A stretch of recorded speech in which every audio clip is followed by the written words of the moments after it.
It's to you, Steve. Thank you, Cecil. Hope everyone's had a good week. This is July 31st. Welcome to the Waynesville Rotary Zoom meeting. There's several things kind of going on there. Rick Shaw, is Rick on with us today? I haven't seen him today. He said he acknowledged the invitation earlier. He may join us yet. There's a chance that we can do some joint meetings with the other two Haywood clubs later. Let's see, one in September maybe and one in November. I forwarded that information on to John Keith.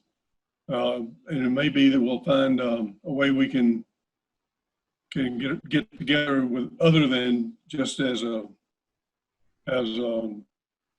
gallery of friends and Rotary members. I hope so. Bill Owen, I talked to earlier today. I don't see him on unless he's in the second panel. He is. He just came on. I just came on. Yeah. Thank you, Bill. There you are. He's been in touch with Beth at the Manna Food Bank, and they're still kind of up in the air about what's going to happen with schools and with the Manna backpack program. If things don't turn out to where the children go back to school, perhaps we can find another way we can help support children and their food needs other than the backpack program. We'll have to address that as we go along. I don't have any other announcements to you, Cecil. No, I made the ones I needed to make already. Okay. We want to continue to keep our friends and family in mind, and then also to be aware we don't have to advise God. God is fully aware of the kind of mess things are in right now and what's happening. But because we're called to be here for service above self in this community, let us pray together for God's strength. Let us pray. Lord, you called us into an organization that wants to live by truth, that wants very much to be fair to everyone that we can, that intends to build goodwill and better friendships and act and think and say and do in ways that will be beneficial to all concerned. We simply ask that you'll not only remind us of this mentally, but that your Spirit will touch our hearts and that we will be able to keep these promises we have made. As you continue through your creative spirit to build a world that ought to be with a bent toward justice. Thank you, God. Amen. Amen. Thank you, Gordon. Let's see, Fred, can you act as our Sergeant at Arms today and do the pledge and the four-way test?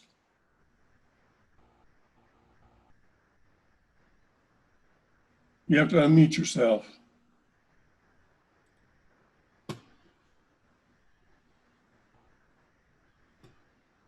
I pledge allegiance to the flag of the United States of America and to the republic for which it stands, one nation, under God, indivisible, with liberty and justice for all. Four-way test of the things we think, say, and do. Is it the truth? Is it fair to all concerned? Will it build goodwill and better friendship? Will it be beneficial to all concerned? Thank you, Fred. I did think of one other announcement, seeing Rich Downs online. I have asked Rich if he will head up our international committee for our international activities in support of trying to find some kind of project we can support on the international theater. And he has some experience from his club in Florida. So we'll be hearing more from Rich as the year goes on. One last thing before I turn the program over. Next Friday will be our district governor, David Wachter, and he will be the program. So hopefully we can all be on board for that. I've gotten to know David over the last 2 years and enjoyed his enthusiasm for Rotary. So who is our program chairman? John Keith. John Keith. John, you want to introduce our speaker today? Thank you, Steve. At this point in the calendar, I normally would have met with our speaker probably several times as I serve on the Haywood Community College Foundation Board. And Dr. Shelley White, having come on board January 1st, probably didn't anticipate either that she would have a whole 3.5 months to get all the orientation and everything she needed to know about the college done before the pandemic.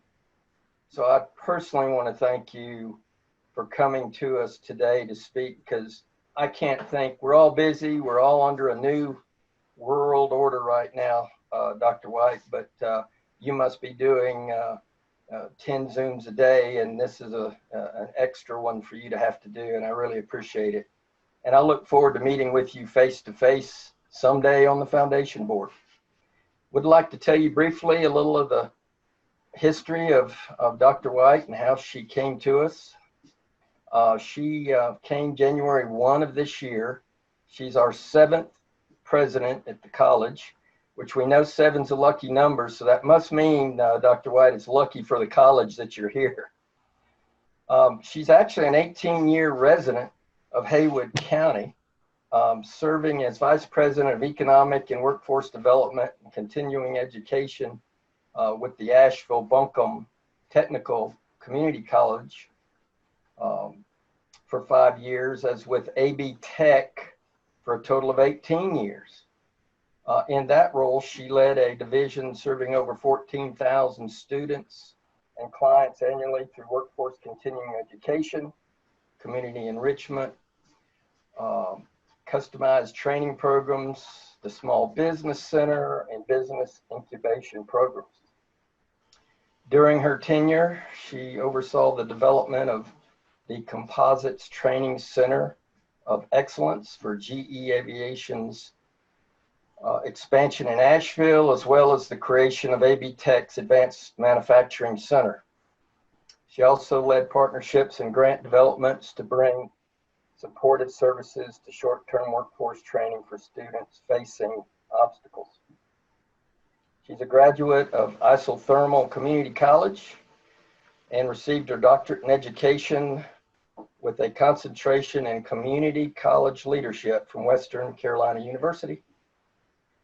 She served as state-level president of the North Carolina Community College Adult Educators Association, an organization supporting the work of all continuing education programs through professional development, networking, and advocacy. She's a member of the Haywood Regional Medical Center Board, the Economic Development Coalition of Haywood County, and a member of the Forest Restoration Alliance Board, and has recently been appointed to the board of WNC Communities. Once again, Dr. White, we appreciate you taking the time today to be with us, and welcome to Waynesville Rotary. You end our month-long program featuring leadership. It's specifically new leadership, and I can't think of any newer leadership than having you as our 7th president, and we welcome you here today. Thank you so much, John, and thank you for the introduction. And I do also look forward to meeting with you when we can in person again. And I will take lucky number 7 because I feel like we need all the luck we can get these days. So I do appreciate that. I appreciate the invitation to speak. And when I learned that your topic was leadership, that helped me to kind of frame my comments to you today. Just with some head nods, can you hear me okay? Is this a good volume? Okay, good. I got some thumbs up and all of that. Great. I'm going to share my screen if I can do that. Oh, can I do that? Can you enable? And in just one moment, Okay. try it now. Yes, here we go. I'm going to share, and then I'm going to start the slideshow. Okay, are you seeing a new leader's perspective in the time? Okay. Yes. So here's the fancy title I came up with for today's presentation to kind of frame things, new leader's perspective in the time of COVID-19. The unofficial title, because this sat on my desk for a few days as I was starting to put together the slides, 2020, wow. So just thinking through the last 6 months, you know, things really have changed, and I think it's good to reflect, even just here kind of right in the midst of the pandemic response, but also over kind of my transition into this role and into kind of a new era of leadership here at the college, but then specifically with response to coronavirus, that wow, there's a lot there. And I even added, I was thinking, you know, you can add your own punctuation. It could be wow, period, wow, exclamation point, wow, question mark. I think all of those iterations of the unofficial title would work. So for our time together, I wanted to give you a little bit more information about my background. John shared kind of the high level overview, and I'll give a little bit more information. And given your topic, I'll speak a little bit about my own leadership philosophy and kind of how that developed over the years and where I feel I'm kind of sitting now in terms of my perspective on that. I'll recap our HCC COVID-19 response, which has been in many ways all-consuming in that it kind of had to be in terms of being able to continue operating in the face of the pandemic, and then our outlook as we move into fall semester and beyond. And then, as I said, kind of right in the midst of this time of transition for myself, but then also reflecting on the past few months and how that has impacted my role as a new leader here. And then looking ahead, because even in the midst of this pandemic, we can look ahead in how we are continuing to meet the mission of the college and serving our community, and whether we're thinking, you know, as we, you know, move forward in the pandemic or beyond the pandemic, we will look forward as we move into the future and the impact that we can have. So that's kind of an overview of my talk today. So as an introduction, I have a few photos too I've included here just to give you a little snapshot of things. This is me and my husband. My husband is a lifelong resident of Haywood County. The last bullet point here is the mountains called, also love called. So I came to Haywood County and to be with my husband, and we settled here and have been here all these years together. As John mentioned, I'm a community college graduate right out of high school, went to Isothermal Community College and earned an Associate of Science degree. I learned during that experience the value of a community college education. I wasn't quite at the point of being ready to move off to college. Also, my parents weren't quite in the financial position to pay for me to go off to college. So it worked out to be a very good opportunity for me and my family at that time. And it really instilled in me a good understanding of what the community college can do for high school graduates. But then, you know, over time, I've learned a lot more about community colleges. So I say I'm a community college person. I also just over time, I think kind of learned about myself. I am a people person. The pandemic has certainly put a damper on extroverted activities. which I'm sure many of you have felt that too, and just kind of that need to connect with people. And I think it's wonderful what you're doing with your Zoom meetings and staying connected. That's one thing that happened at the kind of the cusp of the pandemic is we all shifted to really embrace technology in new and different ways to be able to continue to communicate and connect. And so, as a people person, kind of reflecting on my own education and things that I was drawn towards, I have a bachelor's degree in psychology from Appalachian. I have a master's degree in human resources from Western, and then a doctorate in educational leadership. So kind of tying all of those things together equal community college president. So it's not a career really that I thought that I would have. I wasn't quite sure. I knew as a teenager and kind of thinking about college that I wanted to be in a helping profession, but I wasn't sure what that was specifically. So throughout my college education and then between my bachelor's and master's degree, I had an opportunity to work for several years and just found that I was drawn towards training and development and helping people learn new and different things. And so that's really where I focused my effort in my human resources program, was in training and development. And it was during that time that I connected with AV Tech and started teaching part-time. And that was also the time in my life when I met my future husband and moved to Haywood County and also started working part-time for Haywood Community College. So 2002, I was teaching GED classes for Haywood Community College and adult high school. And then I was also teaching part-time for AV Tech. After about a year, AV Tech had a full-time opportunity, and I took that and then started working with continuing education programs and progressed in my career there, which you heard a little bit about that in the workforce development and economic development areas. So really that helped to kind of shape my perspective and think about what I wanted to do for my career. I had many great opportunities there to grow, and we'll talk about that a little bit in a minute, leadership philosophy. So the mountains called and I answered, and I thoroughly enjoyed living here in Haywood County. It's such a great, I don't even have to tell you all, it's a wonderful community. It's a beautiful place to live. And I'm so happy to be able to continue to be here and to be a part of the community. So my leadership philosophy, I believe that everyone can lead within their own roles. I think that everyone has an opportunity to lead, whether you're a team member or a manager or the president or a CEO. I think everyone has an opportunity to be a leader within their own role.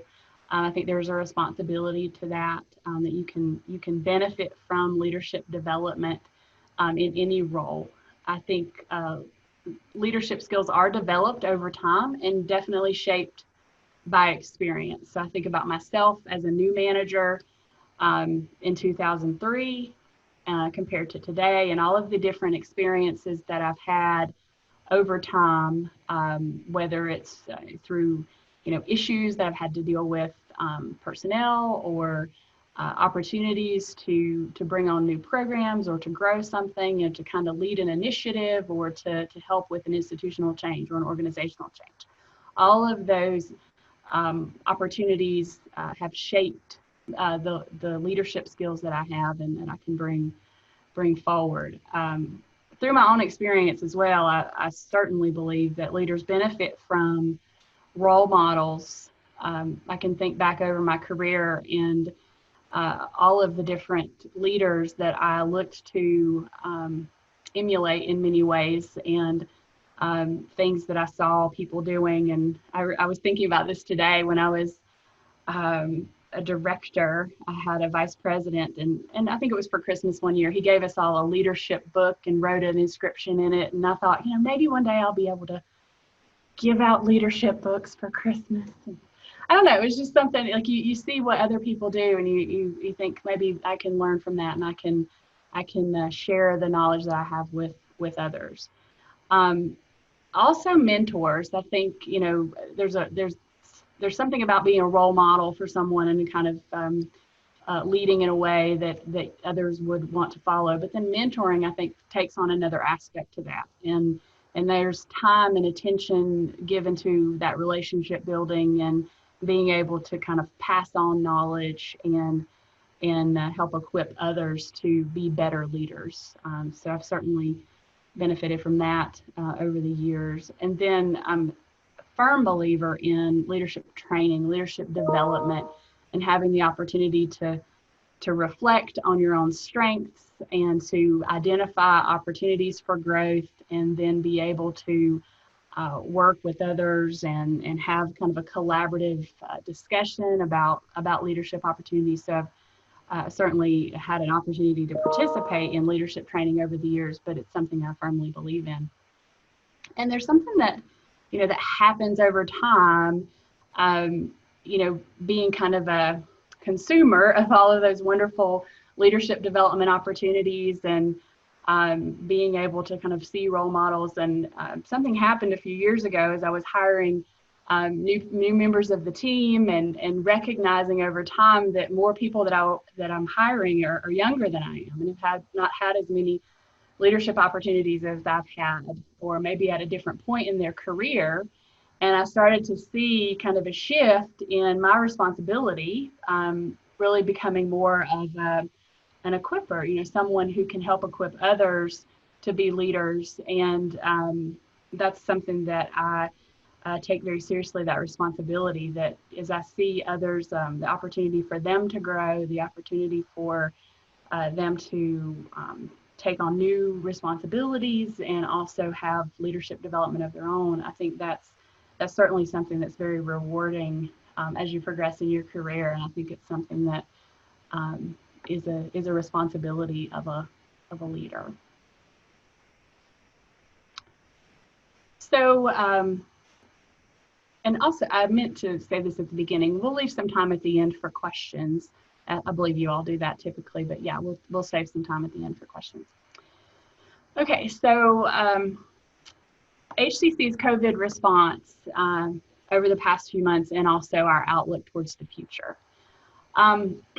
So as you all, we all have experienced kind of the reflection on, what happened in March and how things changed. In March, actually, I attended with Karen your early March meeting, I believe. Your speaker was Deb Smathers.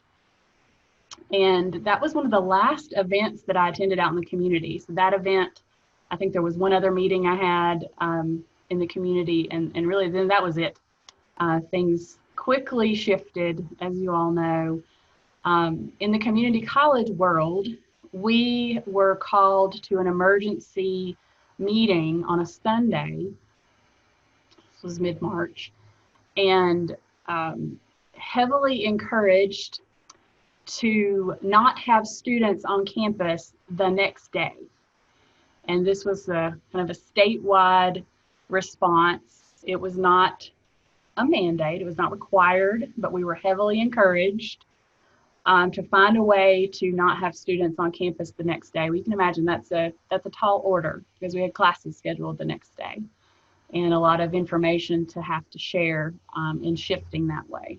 So we made the decision in that meeting, following the information shared by the state, to move our spring break. So our spring break was scheduled for later in April. So we moved it to that week, the following week. And we took that week to basically shift all of our programming online. And as a result of, stay home orders and all of that, we moved 85% of our workforce to telecommute. And we did that. The telecommuting shift happened in about 2 weeks, but the shift to online instruction happened in 1 week. And I can't say enough about the resilience and the innovation that has happened within this time period of our employees to find ways to continue to meet the needs of students during this time. And I think even just kind of reflecting back to that time, We weren't sure that that was going to be for the remainder of the semester. We certainly weren't sure that we had no idea that we would still be kind of in this response phase going into fall semester. So at the time, with the little information that we had, we were kind of shifting to what we thought was a temporary plan. So we did, made that shift, finished spring semester as, you know, I was also very pleased with the students who finished on time, the number of students who finished on time. We had some programming, as you can imagine, in the community college. We have quite a bit of hands-on programming. So programs like welding and cosmetology and nursing and you know, things that require hands-on learning opportunities. There are a lot of activities that can be completed online in a kind of the virtual simulation environment. But at the end of the day, there are some programs that have requirements that need that hands-on or that instructor to student kind of in-person activity. So by the end of the spring semester, which was, now we're in the early part of May, we worked to bring some students back on campus, a very small number, working in now what we know as the kind of socially distant, under socially distant guidelines, to be able to finish their hours in what we were calling the teach out plans for spring. At the same time, we were having to, you know, cancel our graduation ceremony, or at the time postpone that. So we really were kind of in these unprecedented times where we're wanting to celebrate with students who are finishing. We're still needing to look at following the safety guidelines, obviously, and then plan for the next semester, which was summer. Our summer semester, we planned to have about 85% of our classes continuing online, with about 15% of our classes being held face-to-face. And we had the time, you know, we had the opportunity there to make modifications to those spaces and also to our services that we offer to the public. So, you know, admissions and the bookstore and our library and things like that. So we had time to make modifications in those environments following the guidelines that we received. So we did that in order to be able to bring about 15% of our students back for the summer term. And I will say, just kind of now we're being kind of closer to the end of summer, I feel like that's gone very well. Students, you know, during the summer term, you know, we were encouraging mask wearing at the beginning of summer, but during the summer term, that's when the executive order was passed to require masks.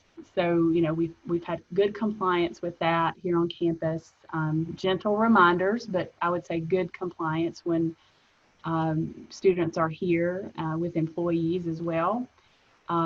We've had, you know, no incidents, you know, no outbreaks or anything like that here on campus, but we've been very diligent to have open communication about several things. One, if you are sick, stay home. So that is the kind of the first level message. Whether you're a student, whether you're an employee, call your supervisor, call your instructor, and we'll talk through it, because we would much rather you err on the side of caution and stay home than to come and potentially expose others.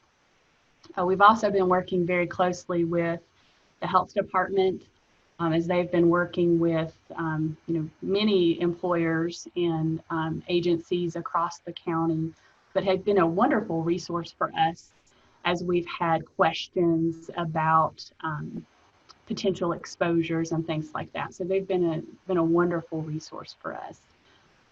We have had a couple of cases, a couple of employees and a couple of students that we know of, and given the timing of their telecommuting or the students maybe, you know, over like the July 4th holiday, we haven't had any exposures here on campus. So that's one thing that we have been very diligent to track, is that contact tracing and where exposure might have been. And thankfully, we've not had exposure here on campus, but we do have a plan to respond should we have an exposure. One thing I'll say from the spring and the response, Haywood Community College had a on file a pandemic response plan that was very detailed and called for the creation of a pandemic response committee and outlined those roles. And so we took that and formed our COVID-19 response team back in mid-March. And that's been the leadership team that's helped to lead us through this. We have really the leaders of all of our campus departments on that. We added to that team our director of IT because of the nature of the pandemic and the remote learning aspect. We needed his expertise on the team. So that team has been meeting at first we were meeting more than weekly, but weekly, and then also meeting remotely. Many had been telecommuting. So that's been our leadership team that's helped us through this. And then as we look towards fall, we're still looking to have a high percentage of our courses online, but more students, because our fall enrollment is larger than summer. And so we would look to have more students back on campus, but in their hands-on environments, in socially distanced settings, masks wearing, and following the cleaning protocols that we've developed. So we've had the summer to kind of test out all of those things, and we feel that those are in good working order to look at our students coming back in the fall. One thing that we're starting to kind of see is the trend that this is not a typical recession, as many would say. In a typical recession, community colleges see almost that immediate influx of enrollment due to unemployment and opportunities for people to go back to school. And right now, we're not seeing that. We're not seeing the influx in enrollment that we might have predicted given the high level of unemployment right now. More so what we're seeing is decision paralysis. So because of the uncertainty of the pandemic and the uncertainty of the time frame of the pandemic, we see people just not wanting to make decisions about education right now, or being not ready to make decisions right now. We forecasted that perhaps we would see an influx of students from universities who decided to defer that enrollment and come to the community college instead. And we've not seen that influx of enrollment. We've had more challenges connecting with our high school students during this time, whereas typically we would have been out in the high schools in the latter part of the spring, connecting with high school students. We've had to do that really one-on-one phone calls over the summer, which has also been a challenge. And then now as we look at the K-12 start to school, we have a lot of students who are dual enrolled. So they're enrolled in high school and also in community college classes. They are, we're having to work with them about the possibility of going ahead and coming on to campus to take your college class, even though your high school classes are meeting online for the first month. So we have a few challenges in looking at our fall enrollment that we're kind of attributing to the fact that this is not a typical recession, and people are in situations where they can't make the decision right now to come to school. But we are certainly reaching out and working with students who want to attend. So reflections on 2020 so far. So talked about this a little bit, but the idea that this is quite a unique leadership opportunity, and I certainly am one who I believe we're all where we need to be at the time we need to be there. So I feel like I'm here for a reason, and I'm very glad to be able to help lead the college through this pandemic time frame. And I believe I have certain skill sets that lend themselves to be supportive during this time. So I'm very, very glad to be here. The one thing I'll say about kind of thinking about what I thought would happen over this 6-month period and what happened due to the pandemic, And I met many of you out in the community during the first couple of months that I came on. I was in a listening mode. I was getting to know the college, getting to know the business community, getting to know new contacts. I was listening. I had the open door and open ears, and just, not asserting, I certainly have, a vision for things and where I'd like to see things go, but not really asserting that. It was more listening, learning, and that was my plan. And that's a good plan, for coming on and learning about an organization. But what happened is, with the pandemic, that listening mode quickly had to shift to action mode. And so that's what one thing I would say is probably one of the biggest changes of the pandemic to my leadership, is that I've had to shift more quickly to a decision-making kind of environment and an action-oriented environment, and have made some decisions that perhaps would not have been in the forefront had it not been for the pandemic. The third thing I would say is that the pandemic response has really, it's shown me the strengths of the college, and the wonderful innovation of the leadership here and the employees here, and the responsiveness and the dedication, and all of those things have really risen to the occasion. Everyone's really risen to the occasion during this time. It's also pinpointed opportunities, maybe some areas that needed some attention or needed addressing.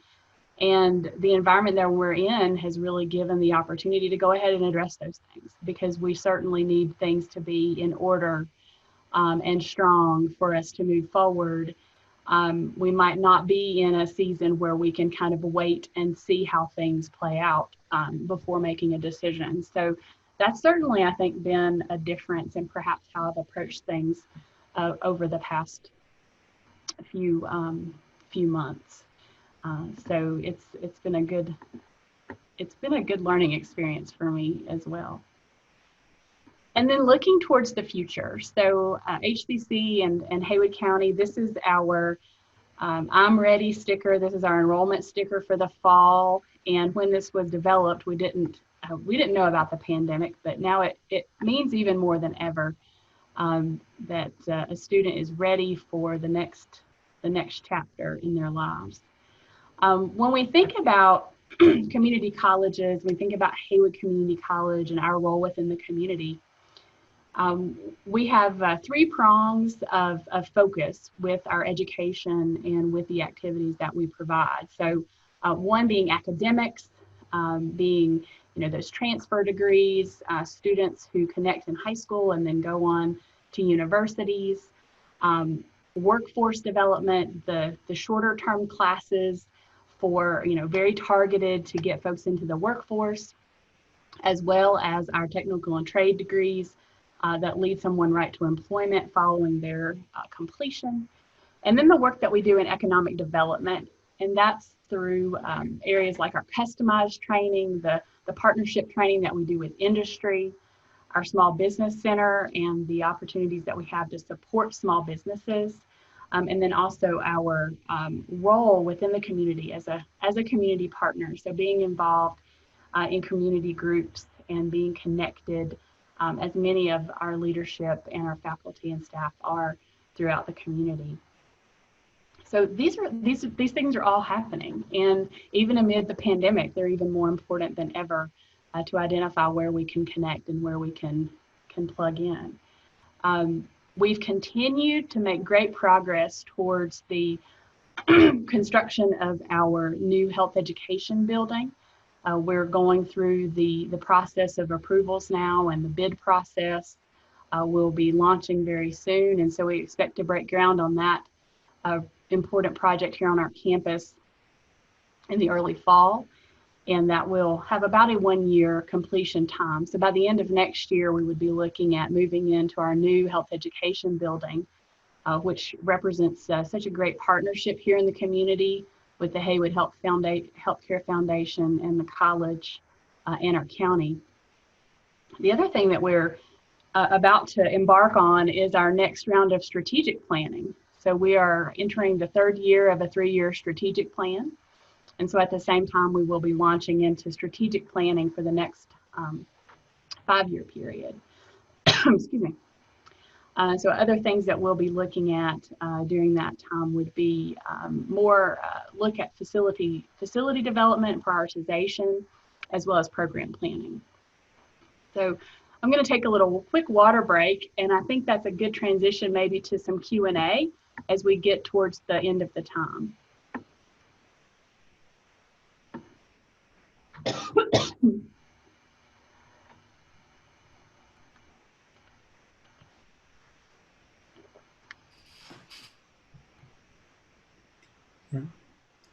Are you ready for some questions? I am. All right, folks. Remember, you can unmute yourself and somebody jump in here with some questions. I'll start with one. I've been trying to register for one of the workforce development courses in woodworking and cabinet making.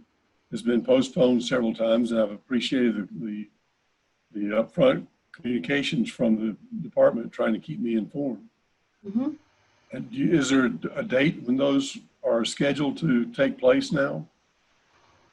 So all of those classes, I would say it will be dependent on several factors. So I'm not sure specifically about cabinet making, but each of our labs, we've been able to make modifications to in different ways. So I'll be happy to check on that specifically for you. Our priority had been our curriculum classes and the degree diploma programs first. Right. Then our workforce development classes second, and community enrichment classes third. So we certainly look to hope to bring back all of our programming. But, you know, we've had a couple of situations that have come about. We've had instructors for, and I'll use in the personal enrichment area. I won't say specifically which class, but we have an instructor who teaches all of those classes and is categorized as high risk, and has told us that they're not available to teach right now. So we've had to kind of look at other priorities to bring back before that, and not wanting to replace an instructor, particularly during this time, but we may end up looking at maybe an alternative instructor for a temporary period of time. So I'm not sure if that's the situation here, but I'll be glad to find out more information for you. The class I'm trying to take, I think, is probably more in line with the community enrichment. Mm-hmm. It's definitely not something I'm going to do for a living. Okay. Other questions?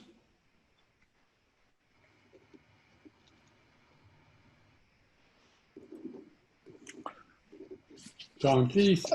I'll just make a comment. Dr. White, I want to not only thank you again for coming, but I want to thank Karen Denny, because she enlightened me a couple of weeks ago when I was thinking we hadn't, I'd forgotten that we had been responsible in asking you to join us at Rotary, and we have a proud tradition of having leadership like yourself. And I only go back a few years with this club, 13, and I don't know if we've not had presidents of the colleges are a part of our membership. So I appreciate Karen being astute as she is, staying on it, and I know now's a tough time. This is, I dare say this may not be your first Zoom today, so when things settle down, we hope to see you maybe a little more involved, and we'll leave it up to Karen and you to work out the details, but we're in good hands if Karen is following up on it. Thank you, John. And it's my 5th Zoom of 6 today, and this is unusual. I don't usually have this many in one day, but yeah, 5th of 6 of the day. My real question was going to be, do you need to sleep much at night? Because right now I don't know how that's happening, but I knew going into this job it was a all on call all the time kind of job. So I'm here for it. Dean McMahon has a question. Dean, unmute yourself. Thank you, Dr. White. I enjoyed your presentation. I was curious, do you have any feel for why the high school students would not, I'm like you'd mentioned that you thought a lot of the high school students would choose to come to the community college rather than go off to the four-year institutions, even when typically they would have, but for this particular year, along with their parents' decisions that it might not be safe for them to go to the four-year universities, that they would typically stay home and do the community college. I'm really surprised that your enrollment in that arena is not up. And I know what happens at Haywood happens across the system. I'm familiar with that. Does the system in Haywood have a reasoning maybe for that? We're hearing similar from not only our other, the college partners that are adjacent to us, Western North Carolina, but all across the state. One thing, we can speculate, but I think we're in this time frame where decisions are being made in like 2 and 4 and 6 week increments. And so, before early July, everybody was waiting for like the K-12 announcement. And then the K-12 announcement came and it was like, well, we're not going to give details for 2 more weeks. And then, we're going to have this order for 2 more weeks or 4 more weeks. So it's almost like we're all living in these little short increments of when's the next executive order expiring and when, is the next big decision that's coming from K-12 or from, the university system or whatnot. So it does feel like we're kind of living in these like shorter chunks of time, kind of waiting for that next announcement or waiting to see where the numbers go. So we kind of, said that decision paralysis. And I don't know if that's, I think, if I was kind of looking into the crystal ball into the future, what will happen is we will eventually see more of a tidal wave at a future time. Because, one thing that, certainly don't want to see is people miss out on the opportunity for higher education. But what we also know is that students will find us, eventually. It might not be this year, but it might be next year. So we need to be ready for that. and we've talked about how to stay ready, even if we see fluctuations in our enrollment. Dr. White, this is Mark Bumgarner. Hi, Mark. And I had a question in regards to those students that live in the rural communities where the internet connection is not the best. Does that put them at a disadvantage, and what sort of programming do you entail to bring them back into the fold? So we have had, throughout this, even when we were 100% online back in March and April, we kept our library open for a certain, for a certain number of students to come in and be able to work online. We had students who attended almost every day and used our computer and internet access here on campus. We have some students who actually prefer that rather than to do their work at home. And so we've made it a priority to have access to spaces like that on campus, even, with social distance, so that they can come and have either a faster connection or, a quieter space to do their work. We also extended Wi-Fi into our parking lots here and also at West Waynesville and at the High Tech Center, so that students who might need a point of access could come and do work outside of regular hours. And then we have just gotten a grant, we found out today, where we'll be able to check out laptops and hotspots from our library. That's something that is kind of a new, well, not the laptops, but the hotspots, checking that out. That's something that many colleges have started doing for students who might not have reliable internet access. So it would be a hotspot access to like a cell service. Thank you.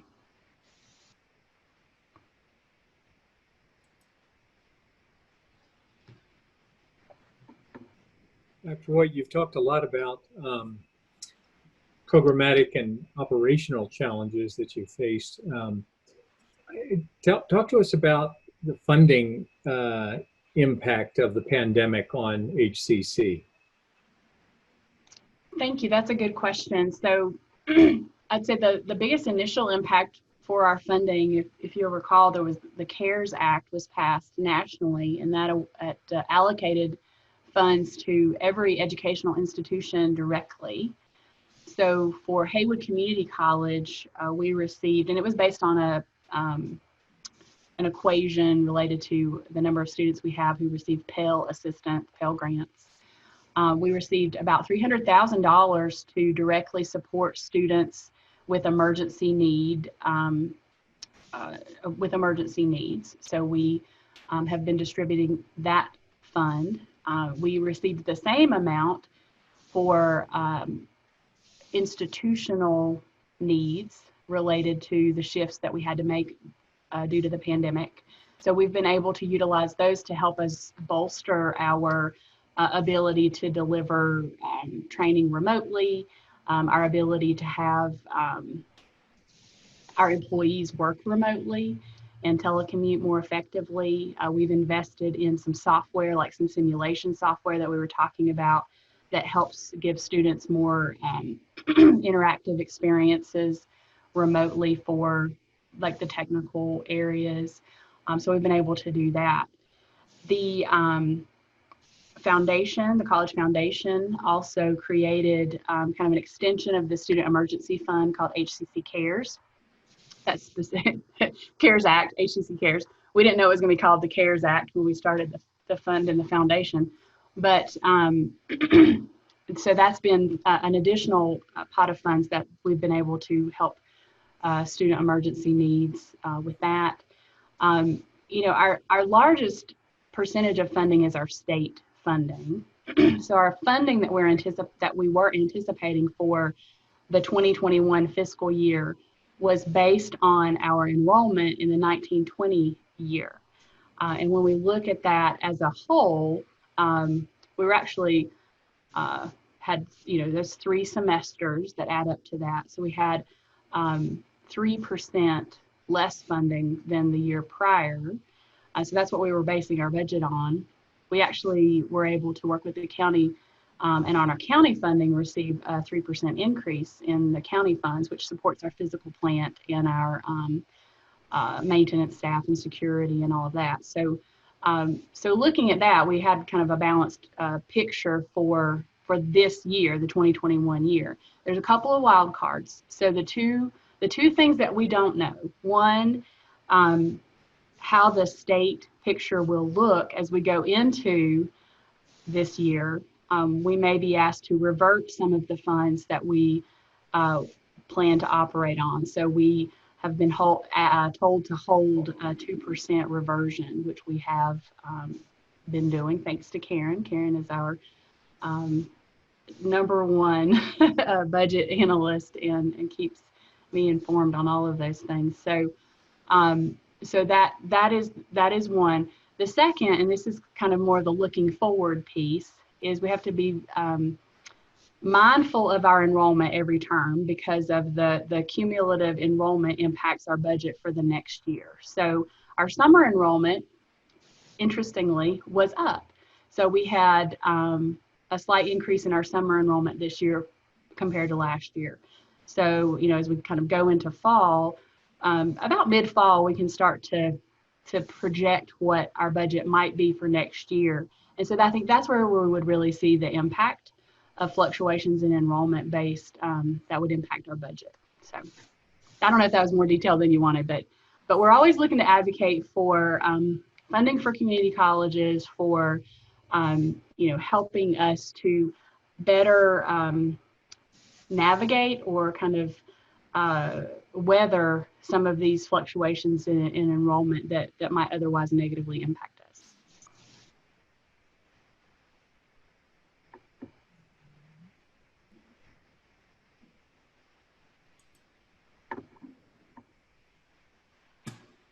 I don't see any more hands going up. Thank you again, Dr. White, for being with us. And we're looking forward to you joining us as a participant in our Rotary Club. And we're kind of starting a tradition 2 weeks ago, John Keith's daughter was our program, and she has applied for membership. So we'll have to continue to recruit programs who want to join us. Sounds good. Let's see, like I said, David Walker will be our program next week. Following that, I think Larry East has the rest of the August meetings lined up, and we will move forward from there. Is there anything else for the good of Rotary? If not, adios. We'll see you next week. Thank you all. Thank you, Dr. White. Thank you.